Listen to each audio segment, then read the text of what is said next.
Yuk kita belajar. Tumbuhan Gymnospermae adalah tumbuhan yang bijinya tidak tertutup kulit buah atau berbiji terbuka. Tumbuhan Gymnospermae tidak memiliki bunga seperti halnya tumbuhan Angiospermae. Akan tetapi, tumbuhan Gymnospermae memiliki alat reproduksi seksual atau generatif yang disebut dengan strobilus atau runjung. Contoh tumbuhan Gymnospermae dapat kita jumpai seperti pinus dan melinjo. Reproduksi tumbuhan Gymnospermae diawali dengan proses penyerbukan dan dilanjutkan dengan proses pembuahan tunggal, atau tiap inti sperma membuahi satu sel telur. Gamet jantan akan membelah menghasilkan serbuk sari yang nantinya akan dilepaskan ke udara. Sementara itu, pada strobilus betina terjadi pembentukan sel telur yang berasal dari pembelahan megaspora. Setelah serbuk sari menempel pada strobilus betina, maka terjadilah perkecambahan serbuk sari. Serbuk sari selanjutnya akan membentuk bulu dan membawa inti sperma menuju sel telur. Kemudian inti sperma akan bersatu dengan sel telur sehingga terbentuk zigot. Zigot akan berkembang menjadi embrio dan terbentuklah struktur tumbuhan berupa sayap tipis pada biji, yang nantinya akan dilemparkan oleh kerucut betina satu persatu dengan bantuan angin. Biji-biji yang bersayap tersebut akan terbang ke segala arah, dan jika biji sampai pada lingkungan yang sesuai, maka akan terjadi perkecambahan biji untuk membentuk tumbuhan baru. Tumbuhan Gymnospermae selain dapat berkembang biak secara generatif, juga dapat berkembang biak secara vegetatif. Contohnya pada pohon pinus yang berkembang biak dengan menggunakan tunas akar, dan pada tanaman pakis haji yang berkembang biak dengan menggunakan tunas disebut dengan bulbil. Seperti yang sudah kita ketahui bahwa semua tumbuhan paku tidak menghasilkan bunga.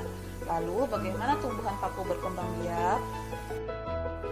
Tumbuhan paku atau Pteridophyta merupakan kelompok tumbuhan yang tidak berbiji, sudah memiliki jaringan berbulu, dan sudah mempunyai batang, daun, serta akar sederhana.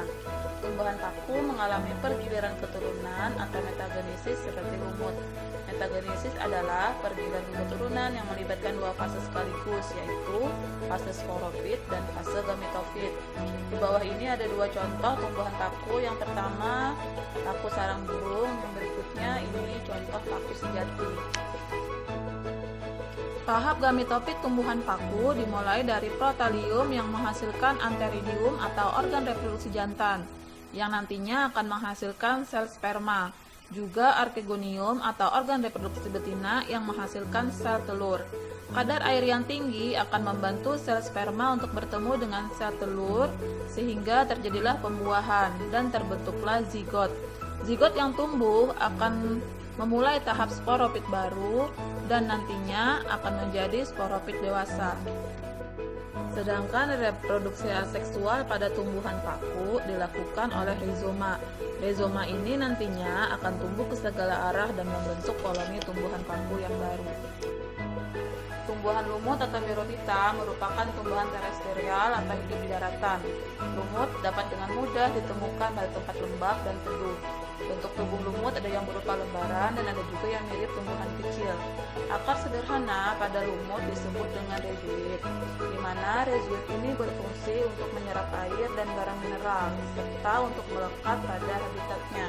Secara umum, lumut dapat dikelompokkan menjadi tiga, yaitu lumut hati, lumut tanduk, dan lumut daun.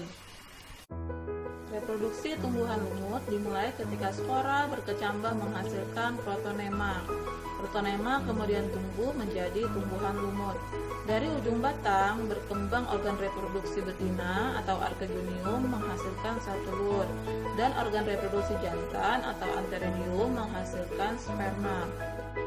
Sperma kemudian akan berenang untuk membuahi sel telur. Dari pembuahan inilah akan terbentuk zigot. Zigot selanjutnya akan tumbuh menjadi sporopit. Pada saat sporopit masak, maka akan terbentuk tangkai panjang atau seta. Ujung seta berupa kapsul disebut dengan sporogonium. Di dalam sporogonium terdapat spora. Ketika spora telah masak, maka kapsul pelindungnya akan pecah sehingga spora dapat dibebaskan.